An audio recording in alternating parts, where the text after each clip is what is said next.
Audiophiles of the internet, my name is Adriana and today I'm here to do a book review for Colorless Tsukuru Tazaki and His Years of Pilgrimage by Haruki Murakami. Let me tell you, that was a mouthful. As you might have been able to guess from the title, this story is about a man named Tsukuru Tazaki. He believes himself to be a very boring, bland, ordinary, average kind of person. And that perception of himself was kind of solidified when he was a young man and when he was in college, because he was a part of this group of friends who were inseparable. So there were 5 friends in this group, including our main character, Tsukuru Tazaki. And they all met when they were in high school, and they were all participating in this volunteer after-school kind of program. And when they met, they instantly clicked. There was this chemistry between all 5 of them, and they became very close friends and stayed that way for a long time. Until Tsukuru gets to college, and then things drastically change. So when he's in college, very suddenly his 4 other friends contact him and say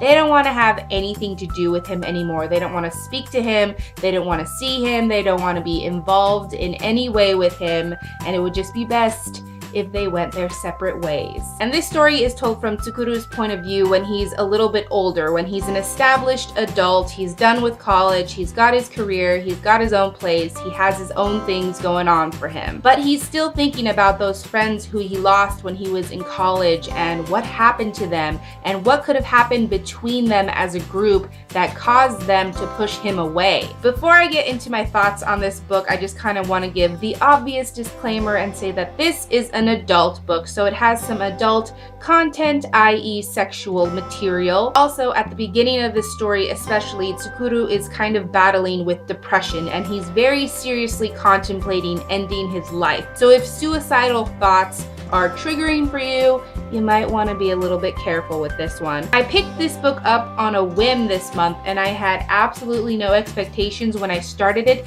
but as soon as I started reading it, I found myself really engaging and connecting with the main character. And that's kind of a weird thing to say because as the title and as the synopsis implies, the main character really doesn't see himself as an interesting person. And I think what will help connect the audience to Tsukuru Tazaki is the fact that we've all felt like we were uninteresting, or in his case, colorless. I think we've all had that moment when we're with a group of friends and we're like, am I the most boring person here? Are these people too polite to tell me to my face, please go away, we don't want to speak to you? For some people that moment only lasts a split second, but for other people it lasts their entire lives. So I feel like a lot of people can relate to the main character on that level. So while nothing grandiose is happening to the protagonist, I feel like you're really able to empathize with him in that sense,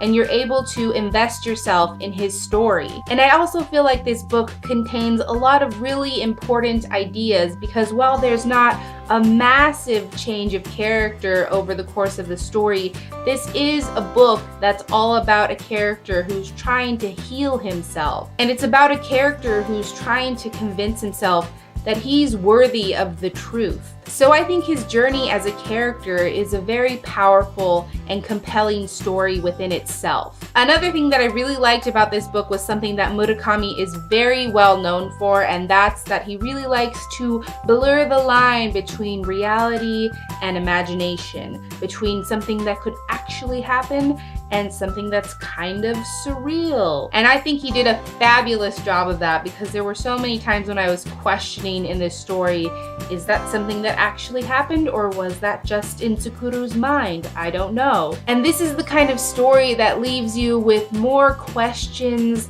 than answers. And I think that's an important thing. I think that's what most great stories should set out to do. And I like that this story isn't something that really builds to a solid type of resolution or conclusion, but it's ongoing, and I think that's really interesting. One thing that I did notice was that Murakami has a very distinct idea of what constitutes male and what constitutes female, and he draws a very clear line between male and female. And I really do think that's somewhat of a dated mindset, because I think now more than ever we understand that gender and gender roles exist more on a spectrum rather than a definitive black or white scale. And even though I really did love the metaphorical role that color played in this story, I feel like maybe there were too many references to colors or to Tsukuru feeling colorless, which is not a huge thing, but something that I noticed. And there were also a few select moments when I felt like the dialogue could have been